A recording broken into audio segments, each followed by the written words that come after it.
Hello everybody. I really need your help with this one. I have an engineering question because I know we have a lot of expert engineers that watch my YouTube channel. So towards the end of this phase of the project, I've got a question for you. Please give me your answers down in the comments.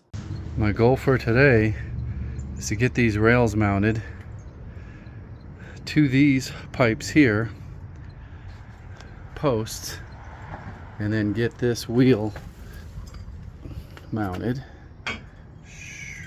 It's gonna work just like that. Gotta do 2 rows. I think I have to cut this off and move it to the other side or rebuild it because I want it to roll down just like that. We'll see how much weight this little axle can hold here and whether this here twists.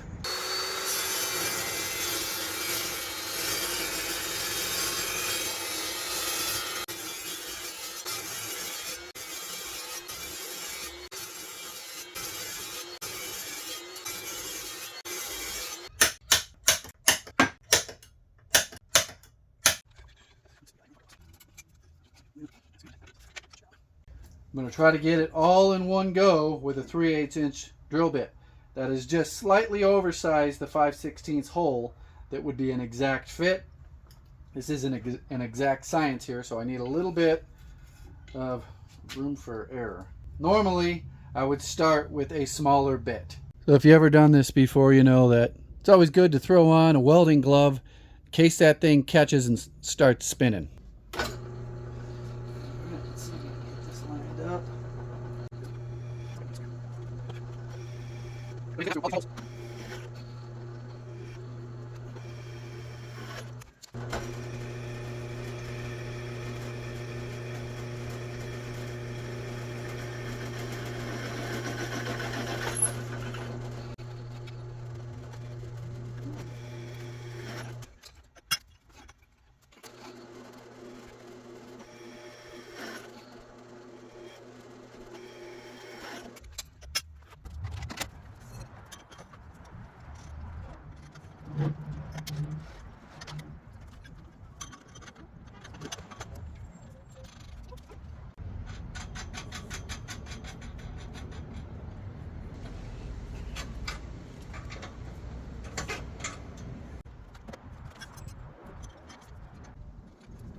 See how we got the clearance there? We got a good 1/4 inch.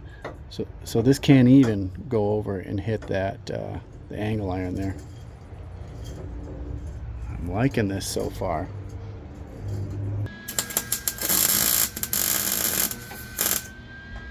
Speed goes up.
Today's video is sponsored by Renogy. If you've been following my channel for any length of time, you know that I have a lot of solar panels, a lot of off-grid devices. This here is Renogy's 200 watt shadow flux solar panel. I previously had this on my tool trailer. I actually took it down so that I could test some other devices. I use this panel to do all the testing. One of the reasons I use this panel specifically is because it is the shadow flux. If you are in a shaded area, you see much less of an output drop with the shadow flux versus a standard 200 watt panel. I'll show you exactly what I'm talking about with this shadow flux technology. So I've got the solar panel set up in full sunshine. Let's go check the output. You can see the input is 180 watts and will be fully topped off in 4 hours. Let's go put some shade to it.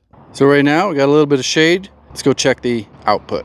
We are still bringing in nearly 160 watts. So this here is a lot of shade. If you know anything about solar panels, this should significantly reduce the output.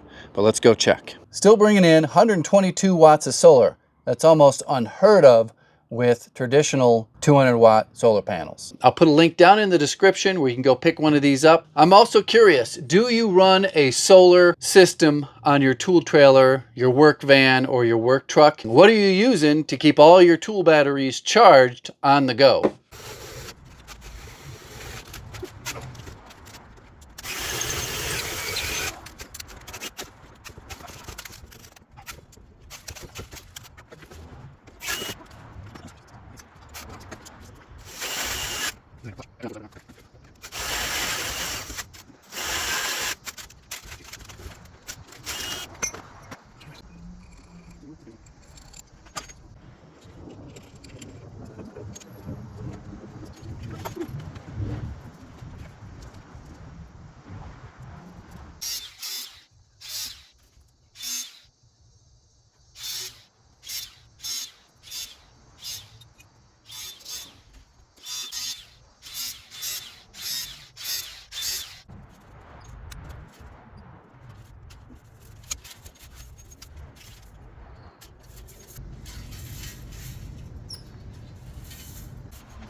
It's going to be a little risky. I've got to clamp a leg here to get this thing level. Check my height. I kind of want this in the middle between the top and the bottom. Right now it's looking like it's going to be about 4 or 5 inches high. And it may all be shifting down a little bit. So I've been just experimenting with ideas about where to put this so that I can put a 6 foot on this 4 foot. See, I got it propped up there on one rail there, lower this rail all the way down. I've got to put a new tab on this corner here with a hole in it for the other roller, and then the wheels are just going to bolt to this lower crossbar. Put it in a little bit too to kind of split the difference. Here's the update. This here is just loosely in place, but I got this end figured out. Got the tab, just welded this on. Nothing's fully bolted in. I still have to put my spacers in here to keep this, you know, from going like that. But next step, I got to pull this off and weld the bottom rail to all the brackets. And then we will have our first test roll.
So the next thing to figure out is my spacers.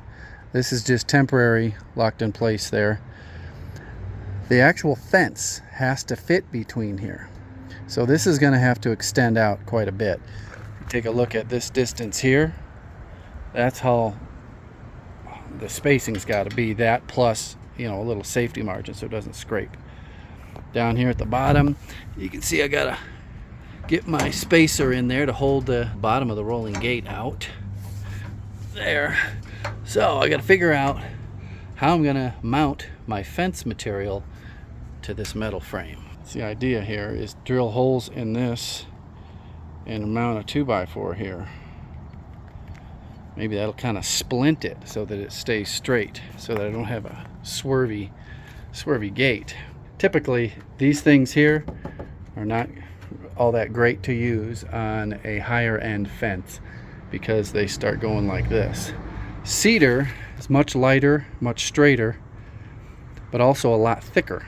So this is still just temporarily bolted in place, but I wanted to see how this is gonna twist or not twist with weight on it. So that's 200 pounds, and I can't see any twisting right there. And there's not going to be 200 pounds sitting right at the end. There might be 200 pounds, but I don't even think there'll be 200 pounds spread across this entire thing. So I think we're good on strength.